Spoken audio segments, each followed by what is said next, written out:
brake and positive shut-off department.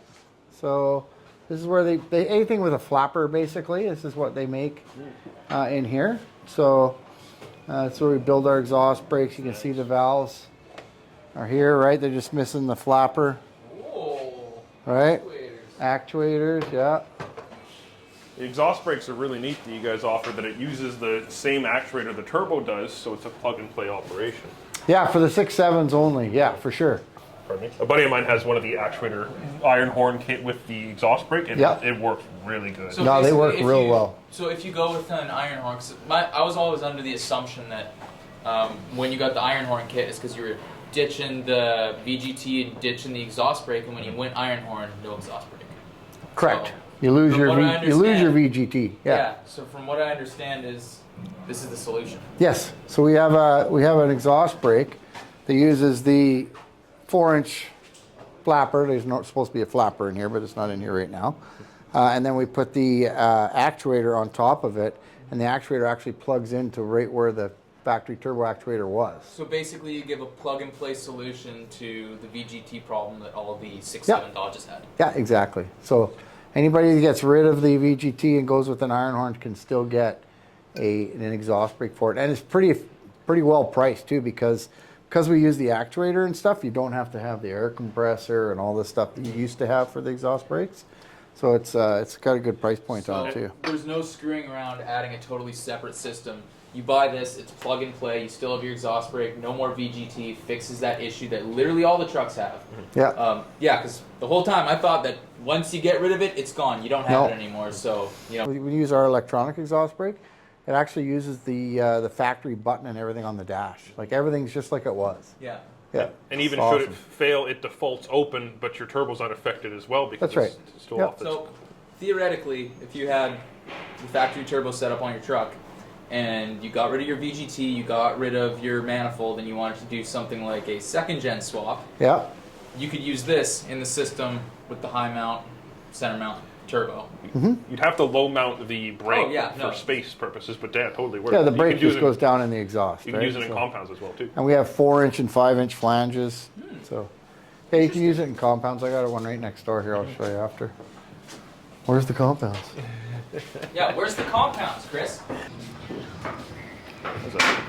Guys, is we build a lot of our own electronics and wiring harnesses and stuff like that. So this is the electronics department. This is where we build all of our circuit boards. You're looking at circuit boards there. We got different circuit boards for different kits. The actuator process. Yeah, like it's for our throttle sensitivity booster and our exhaust brake controller, like we were talking about downstairs. Yep. It takes a little computer box to control it. Nice.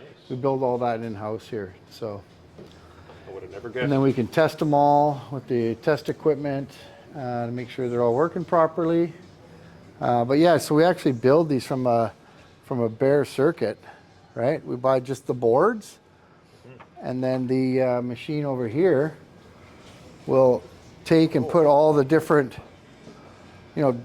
diodes and all that kind of resistors and all that stuff into it, and it goes on there and it places them all on the boards for it. It's a nice room to work in. Yeah, this is a nice room to work in.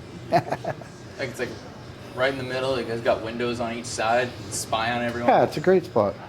So then once the board has all the circuits placed on it with the paste and everything like that, then it comes over here and they melt them on this plate.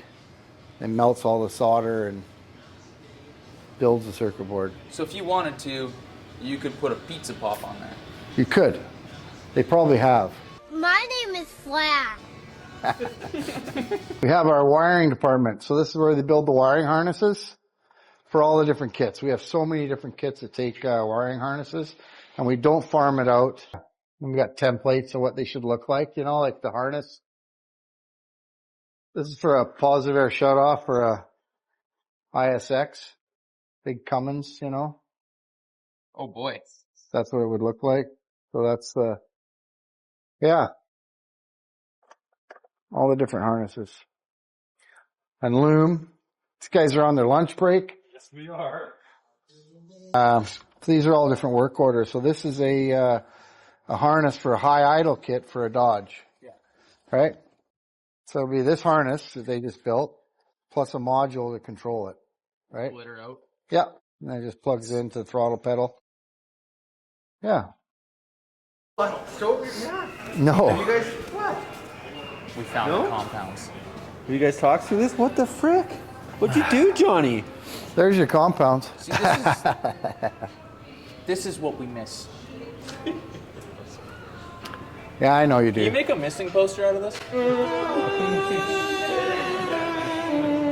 Unfortunately, when these were on the shelf being sold, I was too young and I was playing with Lego when I should have been buying kits. That's right. Yeah, exactly. I'm with you on that one. I should have. So this is actually our research, part of our research and development department. So this is where they test fit product to make sure it fits. They'll take, I don't know, they're obviously doing some testing on this valve body right now. You got any printed material? Any plastic? 3D prints anywhere? So this is where they would bring a truck in and like put a 3D printed Hemi manifold on and make it fit. You know what I mean? Make sure it fits. That kind of stuff. We'll definitely try to find 3D printed stuff in the actual R&D. Yeah, we'll find them up there, but yeah.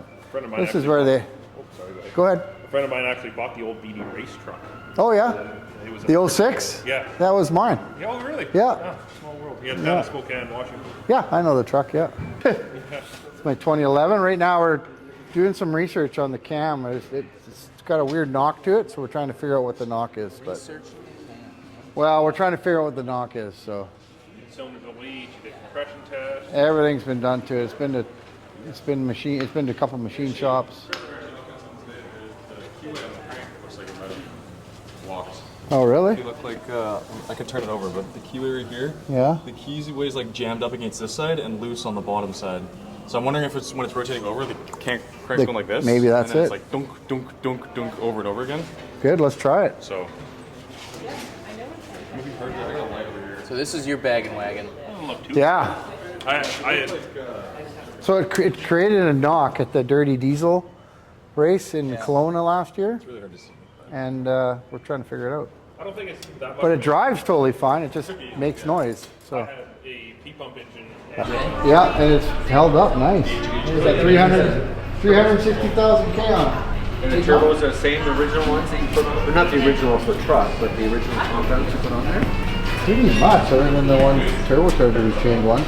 The 61.5, we went to the small twins. About halfway through. Yeah, when we updated the kit, when we Yeah. were developing the Cobra kit, they got updated. Yeah, Cobra. The Cobra kit, yeah.